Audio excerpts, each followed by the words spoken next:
और आज हम अपनी 5वीं पीआरपी के लिए यहाँ पे आए हुए हैं। 16 नवंबर 2023 को हम आए थे। अभी जो रिजल्ट है इससे हम फुली सेटिस्फाइड हैं और मुझे बहुत अच्छा लगता है, बहुत प्रसन्नता होती है, बहुत खुशी महसूस होती है, क्योंकि अब का लुक और पहले का लुक बहुत अंतर है। पहले जब बर्डनेस थी, बाल कम थे, तो फिर जनरल सी बात है, बहुत सी प्रॉब्लम लग रही थी। कुछ ऐसी चीज थी जो हम एक्सप्रेस नहीं कर पाते थे, लेकिन मुझे ऐसा महसूस हो रहा था कि हाँ, यहाँ पे प्रॉब्लम है।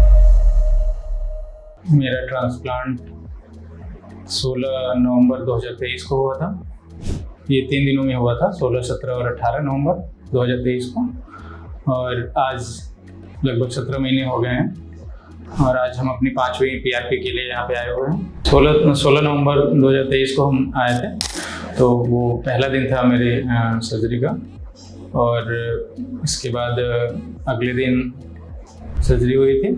जो बचा हुआ रिमेनिंग एरिया था वो कंप्लीट हुआ था 18 नवंबर को 2023 को। पहले दिन में 16 नवंबर को पहला दिन जो था, उस दिन मेरा हेड वॉश किया गया और हेयर लाइन बनाई गई डॉक्टर साहब के द्वारा। और इसके बाद सर्जरी का काम शुरू हुआ और बीच बीच में डॉक्टर साहब वगैरह पूछते रहते थे, बोलते रहते थे, आपको रिफ्रेश करते रहते थे और हमको अच्छा फील होता था कि हम लोग आपस में कंटिन्यू बात भी करते रहते थे। और बीच में कुछ फूड भी मिलता था खाने के लिए, जिससे माइंड रिफ्रेश हो, और ब्रेक भी देते थे, तो सही लगा। और बाकी रिमेनिंग जो 2 दिन के बाद जो थोड़ा एरिया बचा हुआ था, उसको 18 तारीख को तीसरे दिन जो है उसको कंप्लीट किए और बहुत अच्छे तरीके से किए। और साफ़ सफाई बहुत अच्छी थी और माहौल भी बहुत बढ़िया था, बातचीत और बाकी व्यवहार और सारी चीज़ें बहुत अच्छी थी। मेरी सर्जरी के दौरान लगभग 42 से 45 ग्राफ लगे थे। और ये साइड वाला था मेरा, ये फ्रंट से लेके मिड तक का ये एरिया कवर हुआ था, जो मेरे बाल झड़ गए थे उस पर किए थे। अभी जो रिजल्ट है इससे हम फुली सेटिस्फाइड हैं और मुझे बहुत अच्छा लगता है, बहुत प्रसन्नता होती है, बहुत खुशी महसूस होती है, क्योंकि अब का लुक और पहले का लुक बहुत अंतर है। ये सर्जरी के बाद 5वें दिन मेरा हेड वॉश हुआ, वो हम यहीं पे आके कराए थे, यहीं पे इंस्टी दिए थे और बहुत अच्छे तरीके से किया गया। और इसके बाद इसमें दवाएं हमको बताई गई, क्या क्या खाना है और क्या यूज़ करना है, कैसे शैम्पू यूज़ करना है और कैसे फिर इसके बाद उसका दवाइयों को कैसे लेना है, क्या करना है, इन चीज़ों के बारे में बताया बहुत अच्छे तरीके से। और बीच बीच में हमसे फोटोग्राफ्स वगैरह भी लेते रहे, क्योंकि यहाँ का एक व्हाट्सएप नंबर है, उसके माध्यम से जो है बीच बीच में डेली का फोटोग्राफ्स हमको उस पर भेजते थे और यहाँ से रिस्पांस भी मिलता था कि क्या कंडीशन है क्या नहीं। जैसे हमारे मन में कोई क्वेरी वगैरह होती है, कोई क्वेश्चन वगैरह होते हैं, तो उसके माध्यम से भी हमको तुरंत यहाँ से रिस्पांस मिलता था और अच्छा रिस्पांस मिलता था। इनके द्वारा जो भी बताया गया मैं उसको फॉलो किए, उसका रिजल्ट अच्छा मिला मुझे। और फूडिंग में क्या क्या खाना है क्या नहीं खाना है, इन चीज़ों के बारे में भी हमको बताया गया और बाकी जो भी चीज़ें थी बहुत अच्छी थी और सपोर्टिव थी। पहले जब बर्डनेस थी, बाल कम थे, तो फिर जनरल सी बात है, बहुत सी प्रॉब्लम लग रही थी। कुछ ऐसी चीज थी जो हम एक्सप्रेस नहीं कर पाते थे, लेकिन मुझे ऐसा महसूस हो रहा था कि हाँ, यहाँ पे प्रॉब्लम है। अपने फ्रेंड सर्किल में बैठने में और घर में आस पास पड़ोस में जिनके साथ हम रहे हैं बचपन से, उनके साथ उनके बीच में जाने में हमको लगता था थोड़ा सा जैसे मेरी कॉन्फिडेंस में कुछ कमी सी लगती थी, ऐसा मुझे महसूस होता था कहीं भी फेस करने में, कहीं भी बैठने में, बात करने में। और कभी किसी फंक्शन वगैरह को अटेंड करने में, शादी है या कोई और फंक्शन है, तो वहाँ पे जाने में मुझे ऑड लगता था, मतलब अपने आप को थोड़ा सा वो गिल्टी फील होता था कि ये थोड़ा सा हम एडजस्ट नहीं कर पा रहे हैं, या कोई ड्रेसअप वगैरह पहनते थे तो उसकी फिटिंग और स्मार्टनेस नहीं आ रहा था। और आफ्टर दैट कराने के बाद अभी जो है इन सब चीज़ों में मुझे बहुत अच्छा लगता है और मेरा कॉन्फिडेंस लेवल बहुत बढ़ गया है और मुझे खुद से लगा है कि हम स्मार्ट हो गए हैं थोड़ा पहले की तुलना में। तो ये कॉन्फिडेंस लेवल बढ़ गया है और सोशली और सामाजिक रूप से और अन्य जगहों पे जाने में।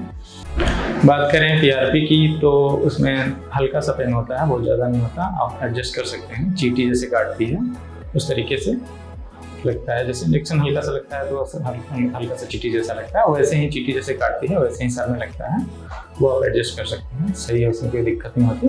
पीआरपी कराने से बहुत बेनिफिट होता है। इसमें ये है कि आपके जो बाल की जो ग्रोथ है, वो तेज़ी से होता है। ऐसा मुझे लगा है, हम देखे हैं, फील किए हैं कि पीआरपी कराने से लगभग 1 हफ्ते 10 दिन में मेरे बाल की ग्रोथ जो है हमको दिखने लगती है कि वो तेज़ी से हो रहा है और हेयर थोड़े से इम्प्रूव होते हैं क्वालिटी में। अभी तक का जो मेरा क्यूएसटी के साथ एक्सपीरियंस था वो बहुत ही अच्छा था। फ्रॉम ट्रांसप्लांट से लेके आज तक की जो पीआरपी है, आज तक के बीच में बता रहे हैं, मुझे बहुत अच्छा लगा।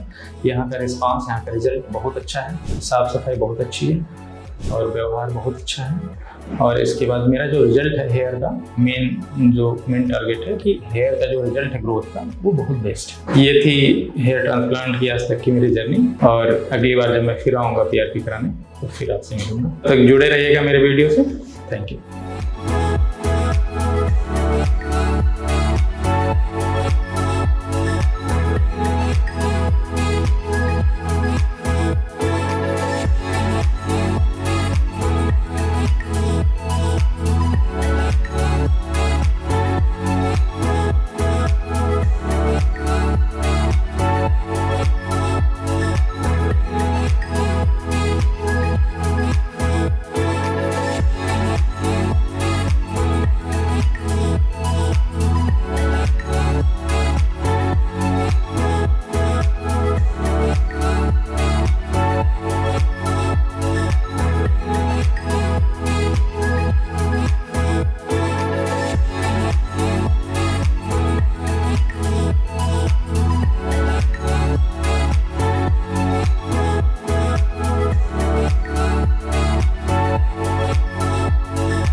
हेलो फ्रेंड्स, अगर आपने अभी तक हमारे चैनल को सब्सक्राइब नहीं किया है तो प्लीज इस वीडियो को लाइक कीजिए, शेयर कीजिए और हमारे चैनल को सब्सक्राइब कीजिए। और ध्यान रहे बेल आइकन दबाना ना भूलें, जिससे हमारे हर वीडियो का अपडेट आपको समय समय पर मिलता रहेगा।